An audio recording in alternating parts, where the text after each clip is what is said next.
Oh, my head! Where am I? Celestia wakes up in a pitch black room. Her body feels heavy as though she was neck deep in thick mud. She tries to light her horn, but when the magic reaches her horn, a surge of electrical pain erupts through her mind, making her wince in pain. Did something happen to her? The last thing she remembers was going to bed last night. She tries to move one of her forelegs. However, her body felt so heavy that she might as well be trying to lift a mountain. She pants with exhaustion as she relents her failed attempt of mobility. All she could do was wait. The minutes pass by like hours. The silence is maddening.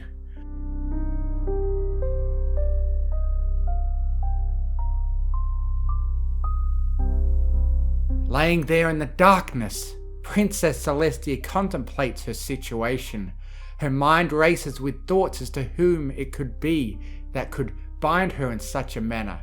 If she were 1,000 years younger, she could break out of whatever these bindings were that held her, and make her captor pay dearly for their transgression. However, that was not the case. She was no longer the battle-hardened warrior she once was. This past millennia of relative peace has made her soft. In truth, she only has a little more than above average strength. It wouldn't take much for a new foe to overpower her these days. Celestia takes in a deep breath, and with her old Canterlot voice, she yells into the dark. "Is some pony out there? I demand that you let me go this instant!" The air vibrates as Celestia's powerful voice echoes off the unseen walls. As the echo finally dies down, Celestia waits for a response.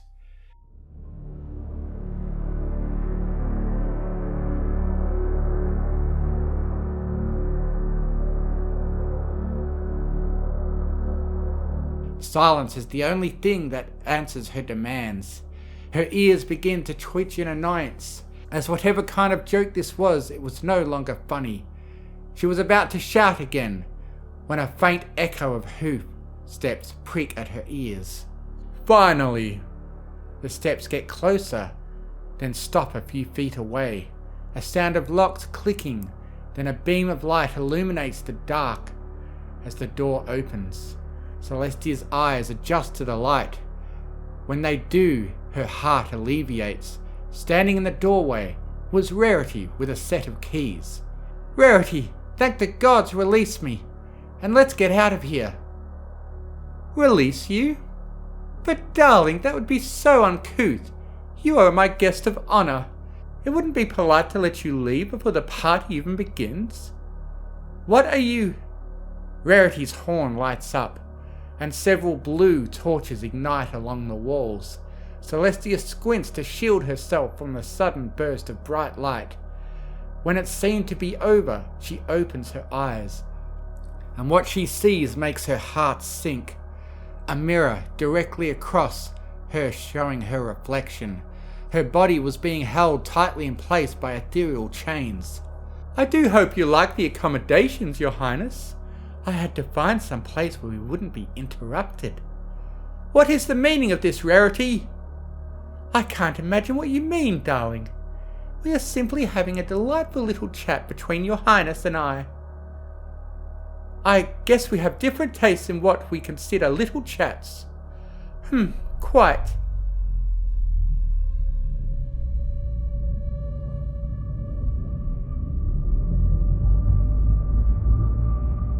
"Listen, Rarity, this is obviously some sort of misunderstanding, so why don't you just let me go and let bygones be bygones?" "A little misunderstanding? Oh no, I can assure you this is by no means a misunderstanding. We have business to discuss." Rarity's disposition changes slightly as she begins to circle to Celestia like a predator stalking wounded prey. The phantom chains tighten their grip on Celestia, making her let out short, gasping screams. "Oh, what's wrong, darling? Too tight? Well, don't worry, by the end of the night you won't even notice." "Why are you doing this, Rarity?" Rarity teleports herself right in front of Celestia's face with an expression Celestia knew all too well. It is an expression she has seen more times than she cares to admit. madness. Why? Why? Because this was always meant to be. Oh, I may be admired in Ponyville, but you are adored. You are worshipped as a goddess throughout all of Equestria. You have what rightfully should be mine. I have tried to rise to the station which a pony of my radiance deserves, but no matter how hard I try, you will always be above me. This will stand no longer. Her horn once again lights up, and within her magic a tome bound in black leather appears. Celestia's eyes narrow as she immediately recognizes the book in question.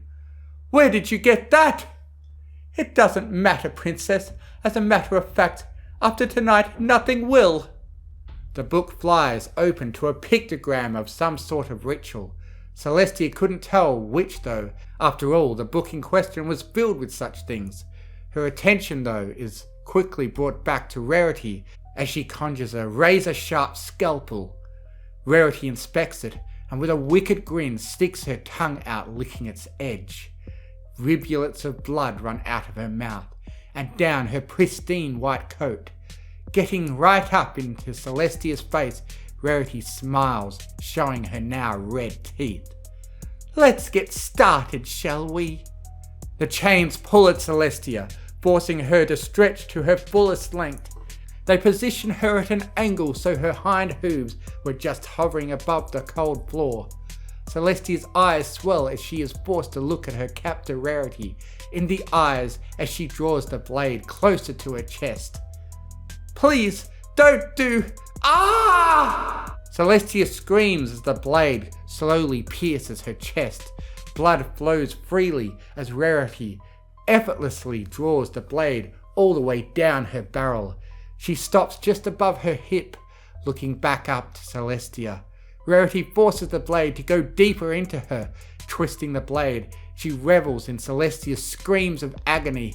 With a slurp, she pulls out. Once free, large amounts of blood start to pour out of the wound, pooling under her. Like a machine, Rarity makes precise surgical cuts along Celestia's curves. Cut after cut, she draws lines of blood as if they were creating a template for a dress. As she makes her last cut, Rarity steps back to examine her handiwork. The long crimson lines look as if they dance around the mare's regal curves and musculature.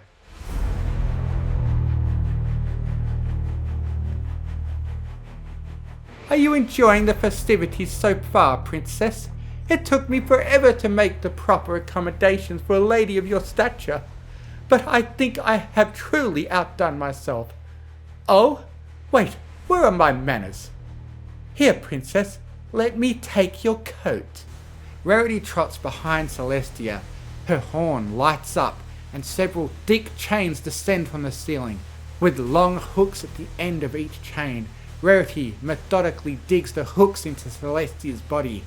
When the last hook was firmly planted into Celestia, she looked more like a puppet suspended by her strings. Her horns light up, and a terrible sound begins to echo through the room as the chains begin to pull at Celestia's body. The cuts begin to widen and tear under the strain. Celestia's screams reach a new level of intensity as the skin around her hooves begins to pull itself away from muscle and bone. Blood pours out from her body as the chains continue to pull her skin off at her deliberately slow pace. The chains hum their sick and twisted melody as Celestia struggles with all of her might to save herself. With one such jerk, her skin tore away from her flanks, exposing her lower half to the cold air. Her body violently spasms as pain bites deep into her bleeding flesh.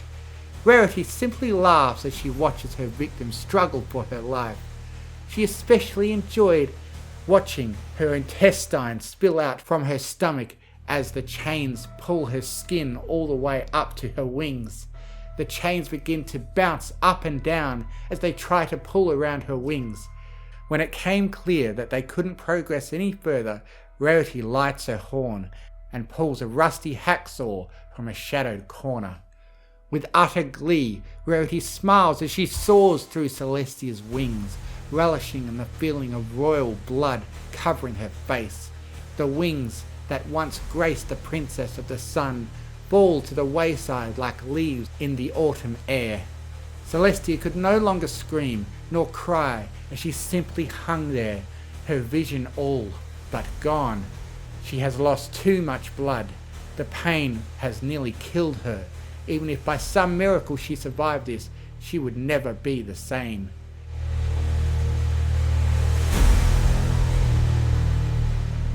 Rarity, however, has other plans for her.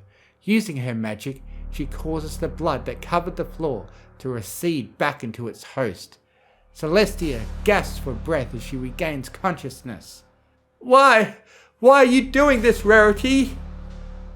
Because we are not done yet, Your Highness, and we would be most remiss if the guest of honor missed the grand finale of this wonderful soiree. With that, the chains fully remove her skin. The ethereal chains that held her in place dissipate, letting her collapse to the floor. Celestia, through tear-filled eyes, looks up to see her skin hanging there in front of her.